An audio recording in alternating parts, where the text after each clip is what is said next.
Linus Thalman, how you doing, brother? Good. How are you? Jimmy said, "Dude, you gotta get this guy on a podcast." I said, "Well, if Jimmy says I have to have him on a podcast, then a podcast it'll be." I'm So, happy to be here.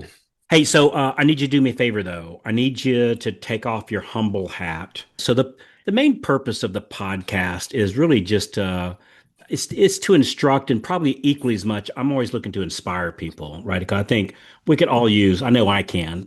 We could all use some good inspiration from time to time. And if somebody is saying, "Oh, it was nothing," and "Oh, who me? I really didn't do that," that much. We don't learn anything from that. So just Understood.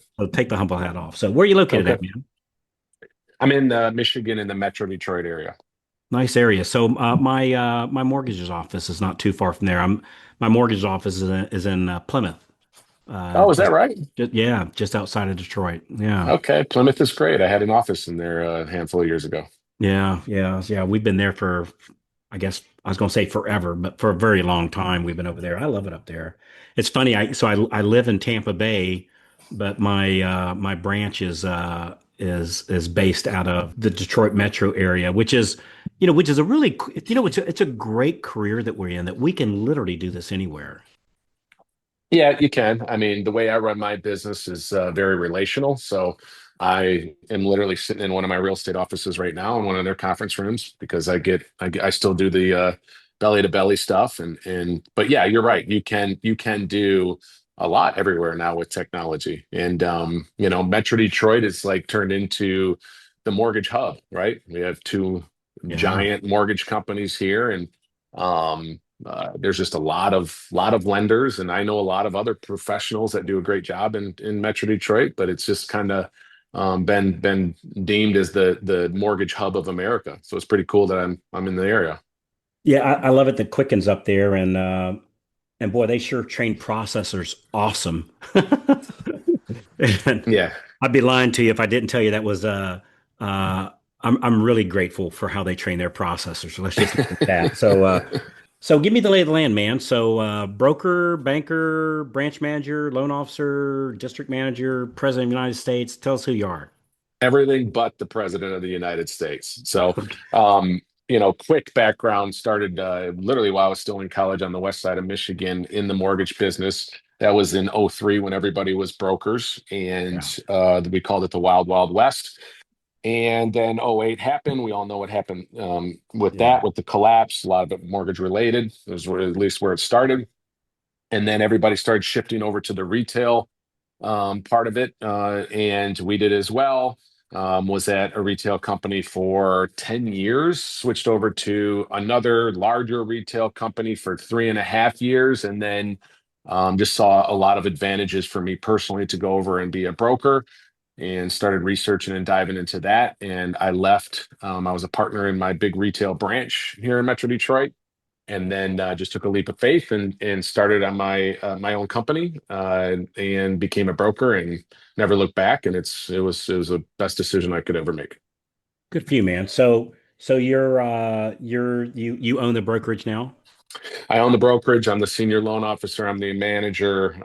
All of that. So it's we have some other loan reps here, and but no, I'm definitely still in the thick of things. As a matter of fact, I had my I don't call COVID. I don't count those years in production, Yeah. but take out COVID year, I had my best year as a personal loan officer ever in my 23-year career this year. So it was good. Good for you. So let's get into some numbers and I'm really more of a unit guy than the volume. I know we get paid on volume, but three loans in Ohio is different than three loans in La Jolla, San Diego, California. So I kind of like to stick with units. What's your unit count so far for this year? 150. My man, good for you, buddy. Is that yours personally or the branch? That's just mine. That is My just mine man. personally. I know that a lot of and out of those 150 units, I consulted all 150 clients So personally. I'm just bringing out my handy dandy calculator here just real quick. So 150 divided by 12. So that's 12 and a half units per month. How'd you do it? Oh, well, there's a lot behind that, right? So I've Yeah. been in coaching for a very long time. I've had coaches. I still have coaches. when I broke off and went to be a broker. Jim Reed personally coached me, and we had logged in lots of hours of calls, even outside of the coaching, but through the systems and the process. And whenever you hear systems and process, our brain goes towards, oh, you just have, this person does this person does that, this person does that, and that is correct. We're ranked top 1% with the largest, as far as efficiency, with the number one lender in the world, which is UWM. So we are very efficient, and the data represents that, meaning time to close, CTCs, everything else. But when I say process, I am talking about a sales process. Okay. So technology, the thing that has made it really, really good is that, and really, really bad is that it's made things super convenient. Mm. Okay. So, it's convenient to jump on the phone, take an application, or to just really send them the link, not even develop the rapport over the phone. Send them the link, they apply and send a pre-approval letter and say you're approved for this much, and call me when you get into contract. Well, Mm. where that's convenient, because then you can do a lot of it. But where it becomes a problem is your conversion goes down, because then you're just a commodity and everybody's fighting over, we call it race to the lowest price. And Yeah. then in business, that usually is not sustainable. So, when you ask, how did I do it? Time, lots of mistakes, and then really just holding myself accountable and having a coach that holds me accountable to a sales process through lots of activity and other things. But there's a lot, much we could go into 3 hours answering that question, but it's really about the sales process that I've been taught and that practice.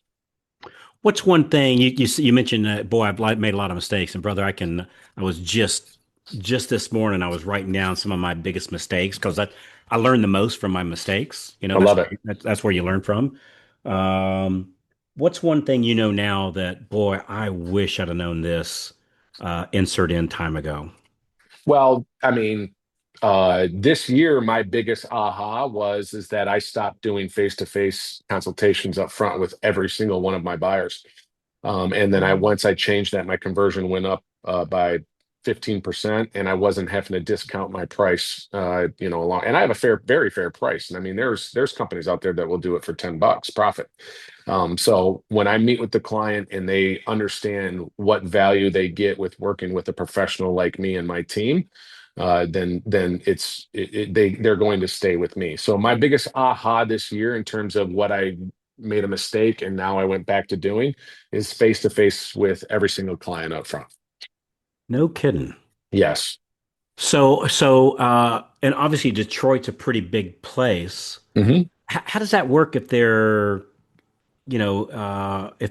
outside of your immediate area, or because you're in Detroit, they're all within your immediate area?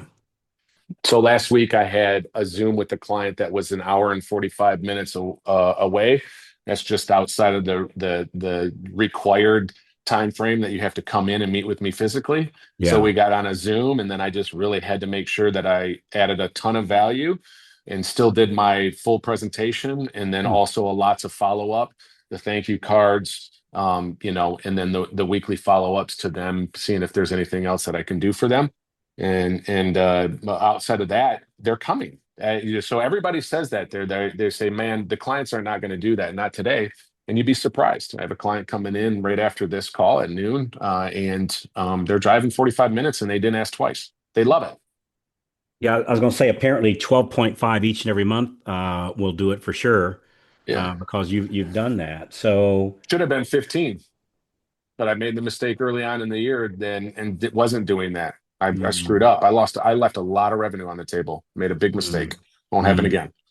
That's interesting because I would say that the most people would think it's more tending toward the automation, robotics, AI doing all the sales process.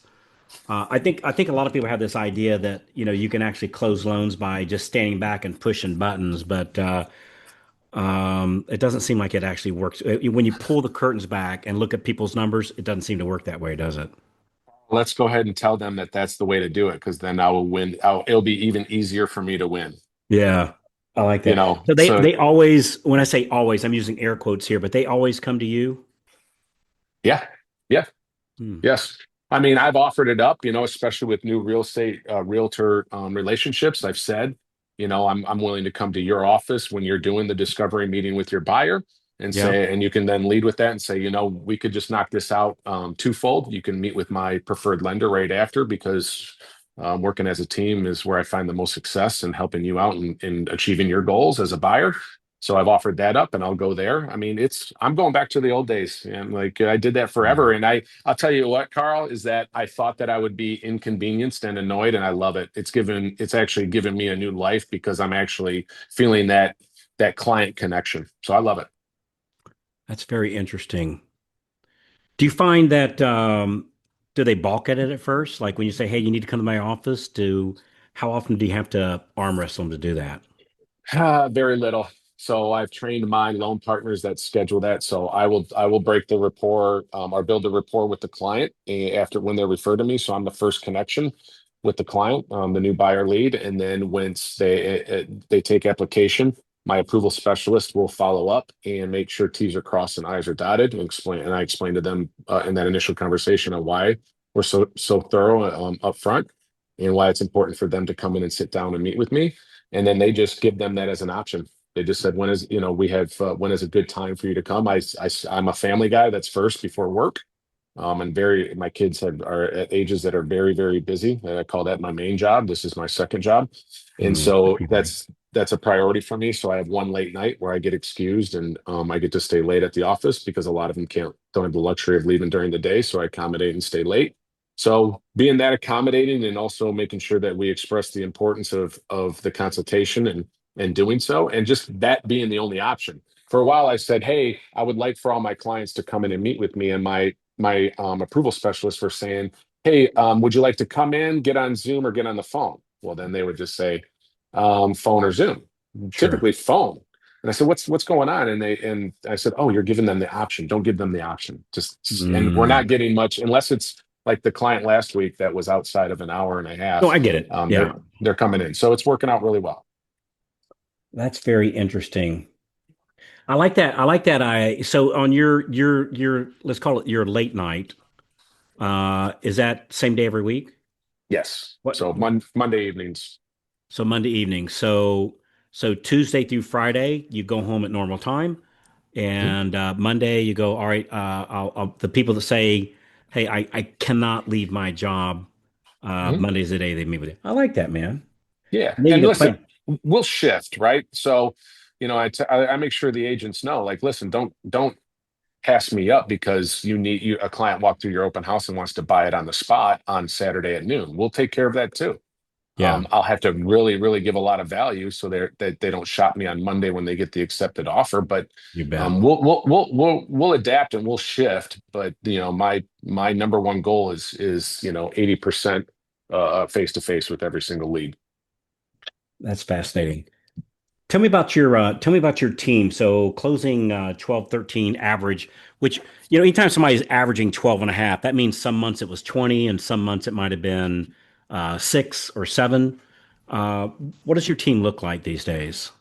Yeah, we're just getting rolling because I mean, the last 3, 4 months we've done over 20 a month. So Yeah. Good for you, buddy. getting started, getting the company rolling, and then diving back into personal production and doing what I know works is working, right? So Yeah. I found also that, going over to my number, I'm a broker, but I send everything over to UWM because I know what's going to happen and it's going to happen efficiently and it's going to be great and it's going to help and it's going to make my clients happy. And it's not a plug for UWM. It's just what's working out there right now the best. And so I have two people right now. That's it. So it's me and two people. I'm the loan consultant, and then I have two approval specialists. Now I've changed a little bit. An old model that I used to do was we had a room full of processors. We had a loan partner on the front, as we called it, that would do handle all the leads and manage all the leads. Then we'd have a loan partner back end, contract to close. Then we'd have processors and closers. The beauty about technology and how easy it is to do a loan with my preferred lender, UWM, is that the one person does all of it. Because then I'm like, because it was getting too clunky and too confusing it was too many touches for the client Yeah. and have to Mhm. repeat themselves and whatnot. And we want to make it as easy as possible for the client. Okay. So I'm the loan consultant, and then one of the two will be assigned the file from start to finish, even the closers. And they'll do the closing. Now, it used to be a big, long, drawn out process for closing a loan when it got to clear to close and with the closing department working with the title company. And now it's a couple clicks of the button. So my approval specialist, my loan partner, as we've called them in the coaching world, will take it from start to finish. They do the lead intake, they do the contract to close, processing, and closing review. So it's one person, and I'm the consultant. Brother, you're you're like almost never do I hear that layout. Uh, you're probably the first person I heard that's doing that in the last couple of years anyway. Like literally, dude, I talked to I know. a lot of like literally thousands of loan officers. I'm sure others are doing it that haven't spoke up, but it's very rare. So that position is a position that I always termed, I just grabbed a name for it, a loan manager, because they're managing the loan from start to finish. That's my favorite model. I really like that. The problem, I always thought, when in a relay race, when you lose a race, is when you're handing a baton to the next person and they drop it. And maybe it's nobody's fault, right? It's just the way it is. I got two great people, and we just dropped the baton. But if nobody ever loses a baton when they're the one holding it running, right? Ever, right? I think Well, that there's that nobody else to blame, Carl. that's it. Right. That's it. That's it. Yeah. Yeah. If that loan's late, uh, yeah, we got a room of one that's Yeah. responsible, right? That could have helped fixed it. So I think the biggest challenge to that role is they're harder to find because I got to find somebody that's good at detail and they're a people person too, right? So they got that eye on the disc profile so they can say things nicely and make sure things are organized. So good for you, man. Yeah, no, it's going really well. And then also they get bonus for reviews. So we have a lot of reviews. Like out of the 150, literally 130 are going to leave reviews. We follow up with them. Because I sit here and talk about all of the old school stuff. The perfect model, not to give out the secret, but give out the secret, I'm okay with it, is that you do the relationship stuff and then you sprinkle all of that technology on top of it and where we're Mm-hmm. at in today's world with marketing and online presence. Okay, because I say there's three levels of sales. There's marketing, there's prospecting, and there's relationshiping.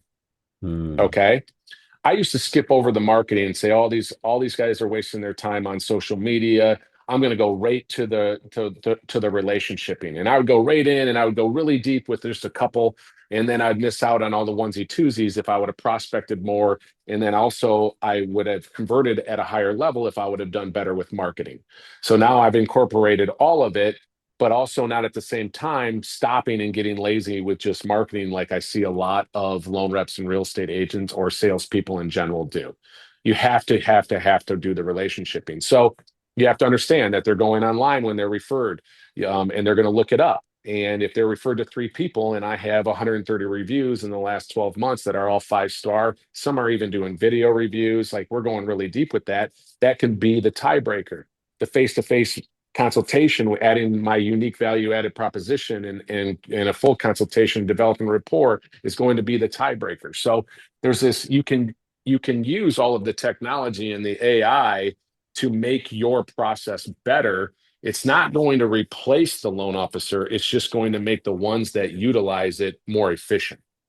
Mm-hmm.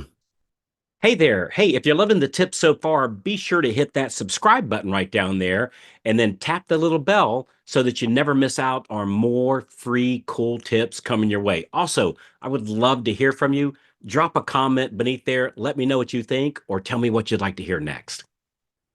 Hey, what's one thing, Carl, if it wasn't for this, I wouldn't be where I'm at today? Mhm. What's one thing that, hey, Carl, if it wasn't for this, I wouldn't be where I'm at today? What's one, and maybe that's a system, a process, a person, or something you learn, like it's an open book. If it wasn't for this one thing, I wouldn't be where I'm at today. This isn't the answer you're looking for, but I want to be clear. I'm In not this looking for an answer. business, I'm looking for your answer. Okay, so I'm going to give you two answers if that's okay. So Sure. the groundwork is in this industry you have to have perseverance, you have to have a little bit of ignorance because you're going to get beat up a lot. Mm, And you have to have the work ethic. You have to succeed in this. Or if mm, you're just going to get beat up and it's because it's so tough and there's just a lot of moving parts. That's the groundwork of it, but like how did I excel with those foundations? Because I had that foundation for my whole entire life. But then the secret sauce was for me was for coaching. I needed some direction and some accountability because I'm more of the doer. I'm not the idea guy. So if you can help holding me accountable, give me a couple systems to implement, I'll go do it. So that part of it is coaching. Coaching is what helped me get to some sustainable success. So you've been talking a lot about the blocking and tackling, as I call it, and I'm a fan of that too. By the way, all top producers are. Right? Let's just get honest here. Um, what's one piece of technology though that you really latched on to? Like, what's one technology thing that, boy, I'm into the face to face, and I get all that. I'm into hardcore prospecting, but boy, this one little tool I've got is nothing short of amazing, if there is one. I personally don't have one, and again, I keep referencing my lender. They're the ones that are way ahead of everybody else in technology. So Yeah, they're offering some prospecting for me to help me uh, go deeper in the relationships that I talk about those three levels. yeah, So for example, their big thing this year was Mia, which is an AI generated assistant that prospects for you. So I put strike rates for my database, and they'll call out and say, "Hi, this is Mia calling from Linus Thalman's office." And it looks like there's an opportunity for you to refi. I programmed Mia to do what I did my first day on the job 23 years ago. Rates were 6.5, and the owner of my first mortgage company in Kalamazoo, Michigan, had a database full of 8 to 18% interest rates. And so my first mentor, Brad Roach, and he told me, he said, "Go call everybody and tell them that I told you it's time for you to come in and refinance to get 6.5. When is a good time, Wednesday or Thursday?" So I sat back in the bullpen, which were the cubicles, as we called, and I just yeah, called 50 a day and set 20 appointments a day for refinancing. And so I manually did that. Now we have AI that UWM provided and spent millions and millions of dollars that I don't have for their brokers to come in and make those calls for us. And then I get the email that says, yeah, and if they set the appointment with Mia, it goes right into my calendar. So she's prospecting the refi, she's doing the post closing calls. And again, some people will get confused and then stop doing their database calls and their post closing calls. But if it's something that's on top of it just to get me more touches, I'm all sales driven. I'm all activity. What can I do to get in front of more people to deliver my message in a bulk? And then go deeper with some and go broad with a lot. So that was where I thought that was really cool. All right, I'm going to use that, but I'm also not going to just have that prospecting for me because it's not going to convert at a high level like I can with my yeah. sales skills. So I would say that probably in terms of technology is what helped me the most this year in 25. If I call your office at 2 o'clock in the morning, what happens? You get my voicemail. I still haven't had her take in messages for me. I haven't done that yet.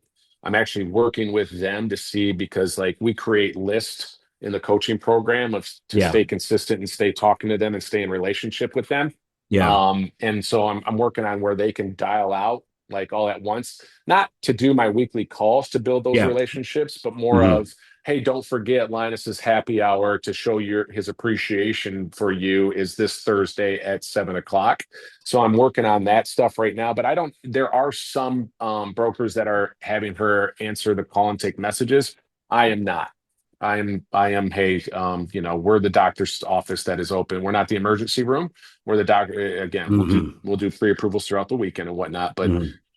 for a I get it. I get mortgage, it. yeah, yeah. I get it. Yeah, I started using a system. It's ours is our company or the not my training company, the mortgage company that I work with. They've got one set up. It sounds a lot like Mia, and about half the loan officers switched over to have it answering the phone, and about half didn't. Um, I have to tell you, man, I love it. It's. Yeah, I wasn't real sure about it going in, and 6 months ago it sounded a little clunky, and I wasn't crazy about it. It's amazing how that has changed so fast in the last like probably 3 months. And I bet you, and we're not looking to trick anybody, right? Because I'm like you, we're not into we don't we're not into tricking people. I bet half don't know that they're talking to a computer. In fact, I bet more than half don't know that they're talking to a computer. And she sets appointments and yeah. puts things on the. It's amazing. I really like it. And the first question she asks when you call it is mine's called Lisa, right? Same thing. So, hey, this is Lisa, Carl White's office. Lisa speaking. Can I get your name and phone number in case we get disconnected? Yeah. Right. And so now, if nothing else, we got their name and phone number. So, yeah, I tell you, it's impressive. Sounds like UWM really has it going on. They seem, and this is not a, you don't work for them. I don't work Mm-mm. for them. No. But you don't become that big, just like Quicken, frankly, a rocket. You don't become that big by screwing up. No, I mean, listen, Rocket figured out the online lead generation, right? And Yeah. that's how they got in their advertising, and they just were able to take over that spot, and then nobody could even touch them once they got that big. Yeah. And it worked really, really well. And what UWM has done is they figured out the technology side, period. They make doing a loan so easy. Sometimes I joke with Matt, I'm like, you've made it too easy because now I've got too much competition. It's easy to do a mortgage for as a loan Yeah. officer. So but yeah, yeah. And going back to the Mia thing is that if anything, it emails me the info and I call the client and I say, you heard from my new lovely AI assistant, and we Yeah. chuckle, and then we get into the weeds of what the purposes that they're looking to accomplish. So yeah, no, their technology is through the roof, and it just keeps continuing to make it easier and easier for a broker to close a loan. Great. Out of your 170 loans, what was the source of most of them? Realtors. I'm still realtor based. And Half. go ahead. I'm sorry. Just over half probably, and then database, and then you could call it, I still get a good amount for my sphere of influence, and I'm missing out on so much. I'm not doing enough with my database. I'm not doing anything on social. I'm barely marketing. I'm just, we're continuing to improve on those areas because I know that I'm leaving a lot on the table. But yes, my biggest source is still real estate agents. Well, I would say of where you decide to focus your attention is where the big money is, and the areas that you're not. There's actually an argument. Look, if you've got, there's a stat. What is it? 76. I think it's 76. Maybe it's 79. 76% of all purchase loans use the loan officer that the real estate agent recommended. I believe it. It's a huge number. So it's like Yeah. anytime I spend doing something else, I'm not spending time doing that. Right. And so I don't know, man. It'd be hard pressed to say, yeah, you're really screwing up here, closing 170 loans for the having your best year ever. How do you get most of those agents to start? Like, how do you meet most of them? Are they the listing agent on deals, or you Yeah. going to real estate association, Yeah. cold calling? How do you get them?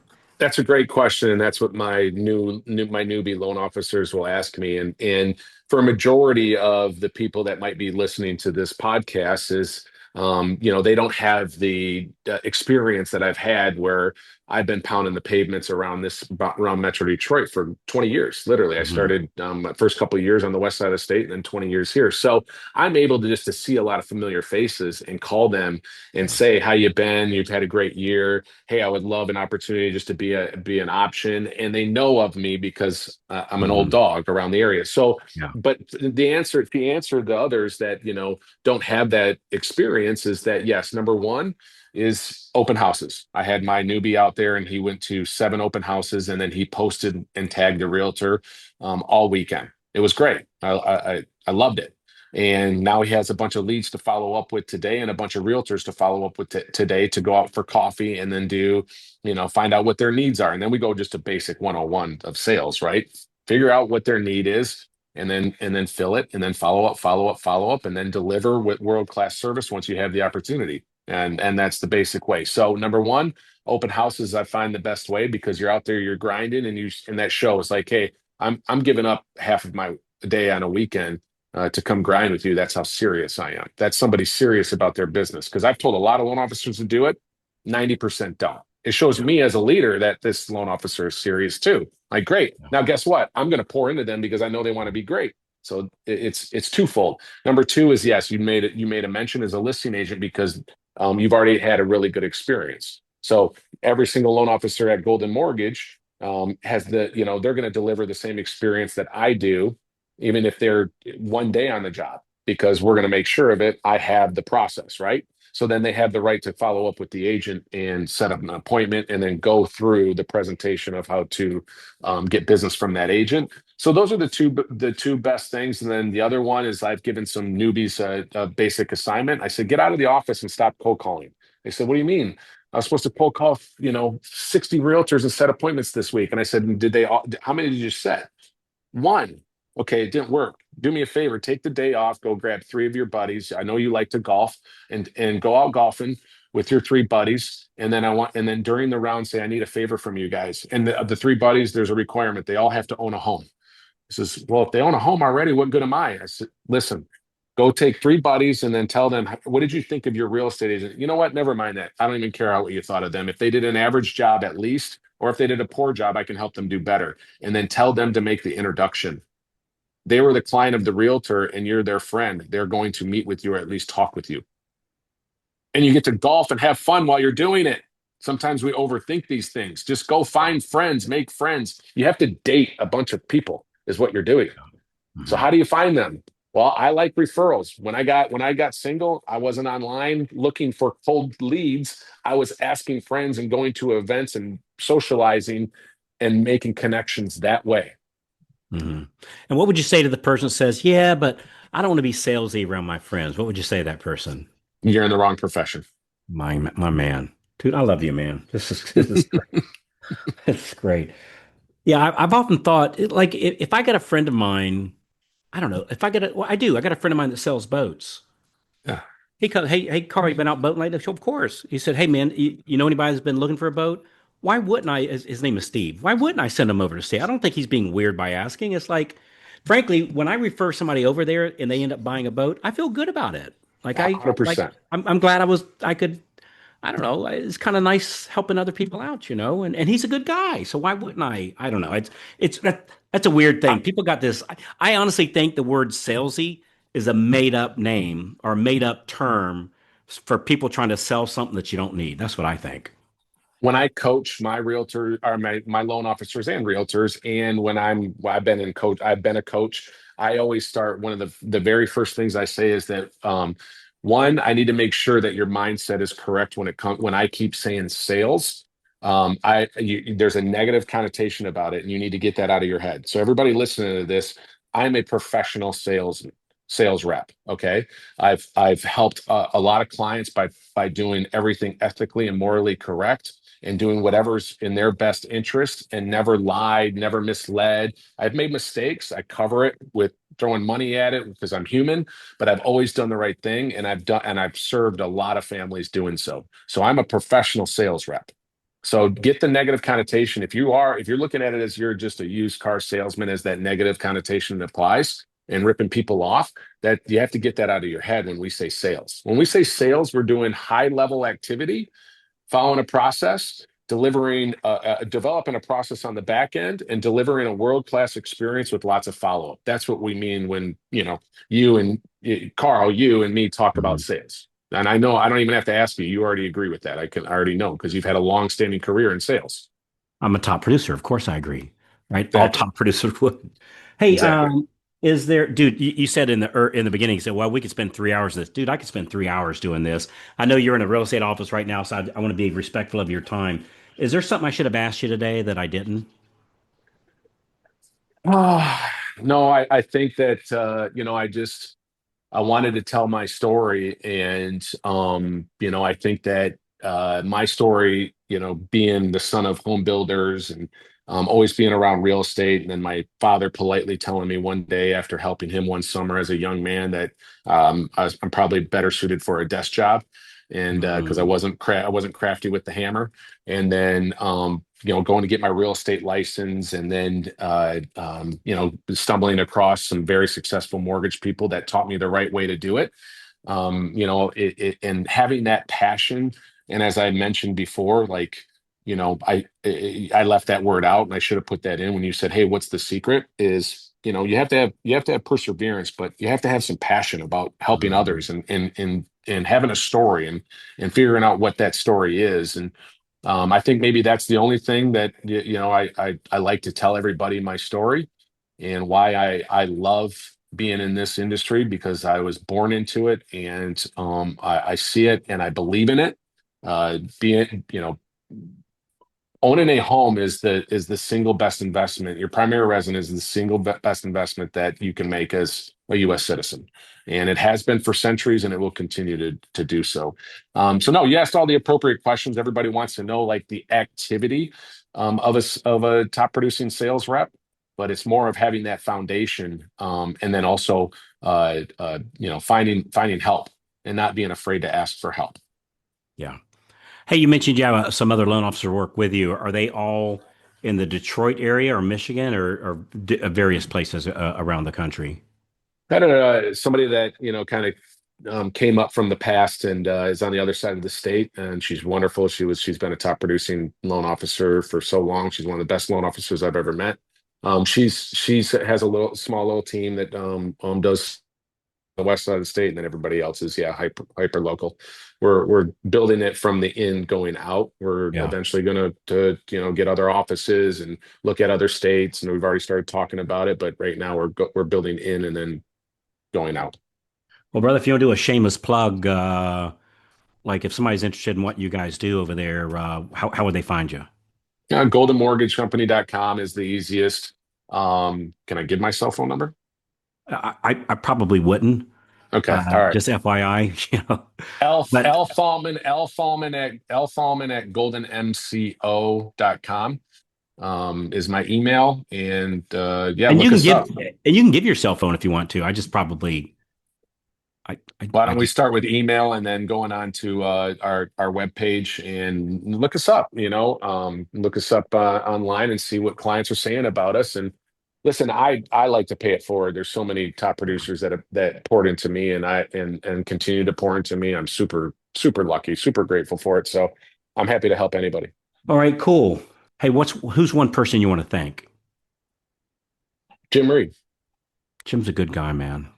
So he introduced us. Jim's been a close friend of mine for 20 years. A lot of people don't realize that. And he actually mentioned it on stage at that event, saying, sometimes I see a friend that I haven't talked to in a while, but it's like we never skipped a beat. And he shouted me out. So, and Yeah, then, when I took that leap of faith during a down market, he didn't ask if I wanted to be coach. He demanded it. And that's what true friendship is calling each other mm, out, demanding that you do better. And I mm. think that that's what we should do for our friends. So yeah, we could sit here for another 15 minutes for me to go through the No, I get it. credits, I get but it. just considering that he's the one that connected us, and the one that got on me, the one that scolded me when I said I wasn't meeting all my clients face to face up front, and will Yeah. continue to scold me when I'm doing wrong, and keep me directed, is somebody I want to acknowledge.